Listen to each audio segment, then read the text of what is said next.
Bismillahirrahmanirrahim. Assalamualaikum warahmatullahi wabarakatuh dan salam sejahtera cikgu ucapkan dekat semua anak-anak murid cikgu yang tengah tengok video ni. Cikgu doakan korang sentiasa sihat-sihat. Dekat rumah tu tak perlu keluar rumah, jaga kebersihan. Okey. Jadi tanpa membuang masa, kita terus masuk kepada video kita kali ini. Bulan lepas kita dah cover untuk bab 8. Sekarang kita masuk untuk bab 9 pula, untuk geografi tingkatan 3. Untuk bulan Mei kita akan tengok bab 9 iaitu sumber semula jadi, utama dan juga kerjasama ekonomi di dunia. Untuk kelas kita kali ini, untuk bab 9 ni dia terbahagi kepada 4 subtopik iaitu 9.1 taburan sumber semula jadi utama di dunia, dan 9.2 krisis sumber semula jadi di dunia, 9.3 contoh kerjasama ekonomi antarabangsa, dan 9.4 kepentingan kerjasama ekonomi antarabangsa. Untuk kelas kali ini cikgu hanya akan cover 9.1 dan 9.2 sahaja dulu. Okey, kita terus masuk kepada tajuk 9.1 kita iaitu taburan sumber semula jadi utama di dunia. Kita tengok poin yang pertama. Sumber utama dunia terdiri daripada sumber semula jadi seperti petroleum, gas asli, arang batu, biji timah, biji besi, batu permata, sumber marin dan juga sumber air. Okey. Ini ialah sumber semula jadi yang terdapat di dunia lah. Okey. Poin yang kedua, sumber tenaga terbahagi kepada dua, iaitu sumber tenaga bahan bakar, dalam kurungan itu maksudnya contoh-contoh lah. Okey, yang pertama petroleum, yang kedua gas asli dan juga arang batu. Okey, ini yang biasanya kita gunakan dalam bahan bakar. Sebab itu nama dia sumber tenaga bahan bakar. Sebab bahan-bahan ini kita gunakan untuk membakar. Dan yang kedua ialah sumber tenaga alternatif. Contohnya ombak, geoterma, air, suria dan juga biomas. Alternatif ni maksudnya apa? Dalam general, perkataan alternatif ni dia membawa maksud jalan lain, maksudnya cara lain. Jadi sumber tenaga alternatif ni maksudnya ialah sumber tenaga lain yang kita boleh gunakan untuk menggantikan sesuatu sumber tenaga yang contohnya mungkin dah habis ke, contohnya sumber tenaga tu dah kurang ke. Jadi kita kena ada sumber tenaga alternatif, sumber tenaga yang lain sebagai kita boleh gunakan untuk gantikan yang dah nak habis tu. Okey. Contoh dia bagi kat sini ialah ombak, geoterma, air, suria dan juga biomas. Seterusnya kita tengok poin yang ketiga. Negara pengeluar utama petroleum adalah Amerika Syarikat, Arab Saudi, Rusia, Kanada, Iran, Iraq, China, Emirat Arab Bersatu dan juga Brazil serta Kuwait. Okey, nama negara-negara yang mengeluarkan lah. Diorang ni merupakan negara-negara utama yang mengeluarkan petroleum ni. Okey. Poin yang keempat, negara pengeluar gas asli utama pula. Okey, negara pengeluar gas asli, yang tadi tu petroleum, ini gas asli pula. Okey, negara yang utama yang mengeluarkan gas asli ini ialah Amerika Syarikat juga, Rusia, Iran, Qatar, Kanada, China, Norway, Saudi Arabia, Turkmenistan, Algeria, Indonesia, Australia dan juga Malaysia. Seterusnya kita pergi kepada poin yang seterusnya iaitu antara sumber tenaga utama yang terdapat di dunia serta contoh negara pengeluar utamanya. Okey, ialah yang pertama ialah petroleum. Okey, petroleum ni ialah sumber tenaga utama dan dianya banyak dikeluarkan oleh Arab Saudi, dekat kawasan Arab Saudi itulah. Yang kedua ialah gas asli. Gas asli ni banyak dikeluarkan oleh Amerika Syarikat. Okey, untuk arang batu, pengeluar utama dia ialah Rusia. Untuk tenaga geoterma, pengeluar utama dia ialah Iceland. Untuk tenaga angin, pengeluar utama dia ialah Belanda. Perancis pula merupakan negara yang mengeluarkan tenaga ombak. Tenaga suria pula banyak digunakan, banyak dijana di Jepun. Okey, tenaga air banyak diusahakan di China dan biomas banyak diusahakan di India. Okey, ini merupakan negara-negara yang mengusahakan tenaga-tenaga utama yang tertentulah dekat negara masing-masing. Seterusnya kita tengok kepada setiap satu tenaga-tenaga utama ni. Kita tengok dulu tenaga yang pertama iaitu arang batu. Dekat arang batu ni dia punya ciri-ciri dia, dianya diguna untuk menjana tenaga termal iaitu elektrik, bahan bakar di kilang dan juga dalam pembuatan fiber karbon. Okey, sebab kita tengok kalau dekat kawasan kilang-kilang banyak diorang menggunakan bahan-bahan bakar. Diorang bakar apa? Jadi diorang menggunakan arang batu lah untuk dijadikan sebagai bahan bakar. Pengeluar terbesar arang batu ini ialah China dekat kawasan Shanxi dengan Sichuan, India dekat lembangan Damodar India, Amerika Syarikat, Pergunungan Rocky, Appalachian dengan Minnesota. Okey. Australia, Indonesia, Rusia dekat lembangan Moskow, Afrika Selatan, Jerman, Poland dan juga Kazakhstan. Ini merupakan negara-negara yang banyak mengeluarkan arang batu ni lah. Seterusnya kita beralih pula kepada tenaga yang kedua, iaitu tenaga ombak dekat bawah dia tu. Okey, tenaga ombak ni dia banyak dijana di pantai barat Amerika Syarikat, pantai timur Amerika Syarikat, Teluk Mexico, Alaska, Hawaii, Puerto Rico, Australia dan juga Perancis. Okey, ini merupakan negara-negara yang banyak menjana tenaga ombak ni. Diorang menggunakan tenaga ombak ni dan diorang gunakan untuk keperluan seharian diorang. Seterusnya kita beralih pula kepada tenaga geoterma. Okey, tenaga geoterma ni dia banyak diguna oleh Amerika Syarikat, Filipina, Indonesia, Turki, New Zealand, Mexico, Itali, Iceland, Kenya dan juga Jepun. Okey, negara-negara yang banyak menggunakan tenaga geoterma. Seterusnya kita beralih pula kepada tenaga pasang surut. Okey, tenaga pasang surut ni dia banyak diguna di Korea Selatan, Perancis, United Kingdom, Kanada, Belgium, China dan juga dekat Sweden. Okey, diorang merupakan negara-negara yang banyak menggunakan tenaga pasang surut. Kita beralih pula kepada tenaga yang berikutnya, iaitu tenaga solar. Untuk tenaga solar ni ianya banyak digunakan oleh China, India, Amerika Utara, Amerika Syarikat, Jepun dan juga Eropah. Dekat dalam Eropah ni dia terbahagi kepada Jerman, Belgium, Perancis, Spanyol dan juga Itali. Okey. Negara-negara yang banyak menggunakan tenaga solar ni lah. Okey, solar, tenaga matahari. Seterusnya kita tengok tenaga angin. Okey, dekat tenaga angin ni ianya banyak dijana di China, Amerika Syarikat, Jerman, India, Spanyol, United Kingdom, Perancis, Itali, Denmark dan juga Austria. Bukan Australia, Austria. Seterusnya kita beralih pula kepada tenaga hidrogen. Tenaga hidrogen ini dia diterajui oleh Denmark. Maksudnya tenaga hidrogen ni banyak diusahakan dan dikeluarkan oleh Denmark. Lepas tu negara-negara yang mengikut Denmark ni ialah contoh negara lain yang mengikut Denmark ni ialah Jepun, Norway, Iceland, California di Amerika Syarikat dan juga Jerman. Okey, diorang pun merupakan negara-negara yang mengeluarkan tenaga hidrogen juga, tapi tak seaktif Denmark lah. Denmark merupakan pengeluar utama dia yang meneraju. Okey. Poin yang ketiga, Jepun merupakan negara yang telah mencapai status mempunyai 100 buah stesen hidrogen untuk kenderaan yang menggunakan tenaga ini. Maksudnya dia menggunakan tenaga hidrogen ini untuk menggerakkan kenderaan diorang. Okey, dekat Jepun ni.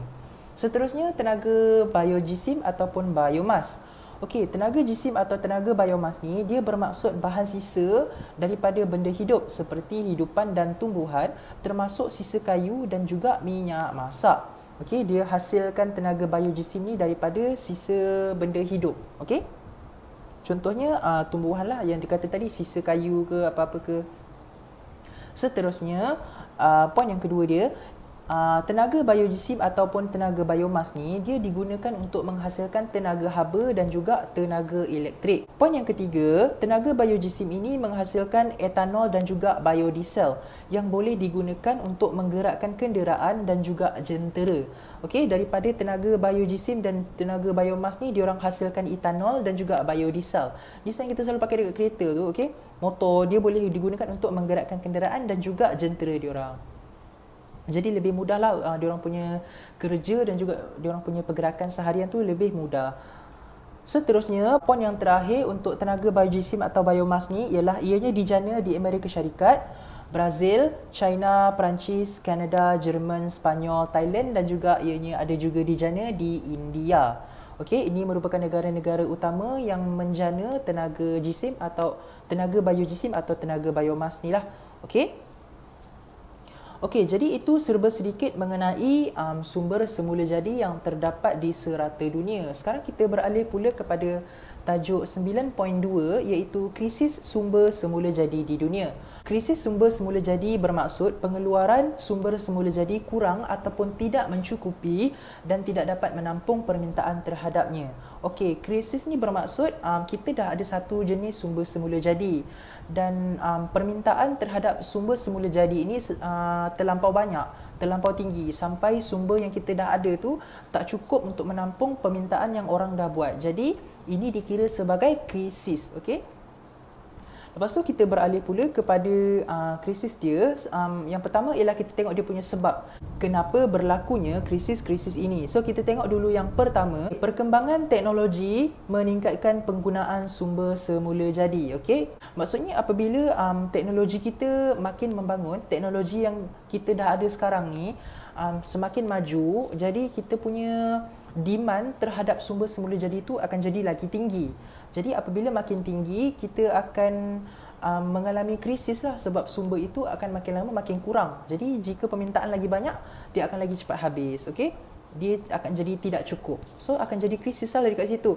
So itu yang pertama. Yang kedua ialah pertambahan bilangan penduduk dunia. Apabila pertambahan bilangan penduduk makin ramai lah, bila orang makin ramai, lagi banyaklah tenaga yang akan digunakan. So macam, okay, dia makin ramai penduduk, makin banyak tenaga yang digunakan. Okay, simple as that. Seterusnya yang ketiga, perkembangan ekonomi dunia dan permintaan yang tinggi menyebabkan mobiliti sumber semula jadi dengan mudah dari satu tempat ke satu tempat yang lain. Seterusnya meningkatkan penerokaan sumber. Okey, mobiliti sumber semula jadi dengan mudah ini maksudnya, mobiliti ini maksudnya pergerakan dia. Maksudnya sumber ini akan dipindahkan daripada satu negara kepada satu negara yang memerlukan. Okey, so mobile bergerak. Okey, maksudnya tenaga ini akan dipindahkan. Contohnya negara ini minta, lepas tu negara ini pun bagilah sumber dia. Okey, so itu maksud mobility. Jadi apabila banyak berlaku mobility sumber ini, dia akan jadi lagi banyak diteroka. Apabila dia lagi banyak diteroka, lagi cepatlah dia habis. Okey, simple. Seterusnya kita tengok punca krisis ini berlaku. Punca yang keempat, dasar perniagaan atau individu yang mementingkan kesan jangka pendek iaitu keuntungan semata-mata berbanding kesan alam sekitar ataupun menggelapkan barangan untuk mendapatkan keuntungan yang lebih tinggi. Okey, terdapat dalam perniagaan ni terdapat orang yang hanya memikirkan kesan jangka pendek je. Dia hanya fikir untung dia je. Dia tak fikir apa akan jadi dekat sumber alam semula jadi tu jika dia ambil terlampau banyak. Jika dia ambil terlampau banyak, kesan dia sumber semula jadi tu dia akan berkurang. Jadi dia akan jadi tak cukup untuk masa akan datang sebab orang ni dia hanya fikir jangka masa pendek, dia hanya fikir untung dia je. Okey? Dan juga menggelapkan barangan. Menggelapkan ni maksudnya dia jual secara haram lah barang-barang tu supaya dia boleh dapat untung lebih. Okey? Lepas tu kita tengok kehabisan stok. Ni punca yang kelima. Kehabisan stok ataupun punca atau kekurangan terutamanya sumber yang tidak boleh baharu. Kehabisan stok dalam kurungan punca tu, punca itu merujuk kepada punca untuk kita dapatkan sumber semula jadi itulah sumber dia. Punca ni merujuk kepada sumber dia. Okey, stok maksudnya stok lah yang kita dah simpan tapi dah habis. Kehabisan stok. So ini pun akan menyebabkan berlakunya krisis. Seterusnya kita tengok punca yang keenam. Okey, peperangan yang melibatkan negara pengeluar sumber utama menyebabkan pengeluaran terganggu ataupun mengehadkan pengeluaran dia. Apabila sesuatu negara yang merupakan pengeluar utama untuk sesuatu sumber tenaga semula jadi ni, apabila negara ini terlibat dengan perang, jadi dia akan berlaku krisis lah dekat situ sebab dia dah tak boleh nak keluarkan sumber semula jadi dia sebab dia dah dalam sesuatu keadaan, dia dah dalam peperangan, takkanlah dia ada masa untuk fikir lagi pasal sumber semula jadi dia. Okey, jadi itu merupakan punca-punca berlakunya krisis sumber semula jadilah. Ada 6 punca tu. Seterusnya kita beralih pula kepada kesan negatif dengan kesan positif krisis ni. Okey, krisis ni bukan sahaja membawa kesan negatif, dia ada juga kesan positif dia lah. Okey, kita tengok dulu kesan negatif yang pertama daripada segi sosial. Okey, daripada segi sosial, pekerja hilang pekerjaan dan juga pendapatan. Okey, apabila berlaku krisis sumber semula jadi ni, diorang akan hilang kerja lah sebab diorang dah tak ada apa yang nak diusahakan. Sumber semula jadi dah habis, so diorang pun dah tak ada kerja dah. Okey, yang kedua, kadar pengangguran dan kemiskinan meningkat. Bila diorang dah tak ada kerja, diorang menganggur lah. Okey. Seterusnya yang kedua, ekonomi. Negara yang menghadapi kemerosotan pendapatan negara. Okey. Negara yang merupakan pengeluar sumber semula jadi ni, apabila berlaku krisis ini, diorang akan mengalami kemerosotan ekonomi diorang lah. Diorang punya ekonomi akan merosot sebab diorang dah tak ada apa yang nak dijual. Sumber tenaga diorang pun dah habis, sumber semula jadi diorang dah habis. Jadi diorang punya ekonomi pun merosot. Poin yang kedua, perbelanjaan negara bertambah bagi menyediakan lebih banyak peluang pekerjaan. Macam yang kita tengok dekat sosial tadi, dia dah kata yang pekerja ni hilang pekerjaan. Jadi apabila hilang pekerjaan, dia bergantung kepada negara lah untuk sediakan lagi peluang pekerjaan yang baru. Jadi untuk sediakan lagi peluang pekerjaan yang baru tu, diorang memerlukan lagi banyak modal. Jadi diorang perlu keluarkan duit lagi. Jadi dekat situ akan berlaku lagi lah pengurangan pendapatan negara tu. Poin yang ketiga, harga barangan meningkat. Macam mana harga barangan boleh meningkat pula dengan krisis semula jadi ni? Contohnya apabila perbelanjaan negara meningkat, diorang terpaksa menaikkan harga barang-barangan untuk mendapatkan keuntungan yang lebih sikit supaya diorang boleh tampung keperluan penduduk diorang. Jadi untuk dengan cara apa diorang nak tampung tu? Diorang kenalah naikkan harga barangan supaya diorang boleh mendapat lebih keuntungan. Jadi apabila diorang naikkan harga barangan, dia akan efek kepada rakyat jugalah. Okey, so harga barangan akan meningkat. Seterusnya kita tengok daripada segi politik. Dekat politik ni dia akan menyebabkan masalah kehilangan pekerjaan, pengangguran ataupun peningkatan kos sara hidup, dan ini boleh menyebabkan masyarakat tidak puas hati terhadap kerajaan diorang, terhadap negara diorang. So ini dah melibatkan politik pula. So kita boleh nampak daripada sosial dia membawa kepada masalah ekonomi, dan akhirnya daripada masalah ekonomi ni dia membawa pula kepada masalah politik. Seterusnya poin yang kedua, ini boleh mencetuskan huru-hara ataupun rusuhan dan boleh mengancam keamanan negara sebab diorang tak puas hati. Diorang dah menganggur, diorang dah tak ada kerja dan harga barang pun meningkat. Sekarang ni macam mana? Diorang mesti akan jadi tidak puas hati dekat kerajaan diorang sebab diorang dah tak ada peluang pekerjaan. Jadi ini jatuh kepada tanggungjawab kerajaan diorang lah untuk sediakan lebih banyak peluang pekerjaan. Seterusnya kita tengok kepada kesan-kesan positif yang kita boleh dapat daripada krisis sumber semula jadi ini. Kita tengok daripada segi ekonomi dulu.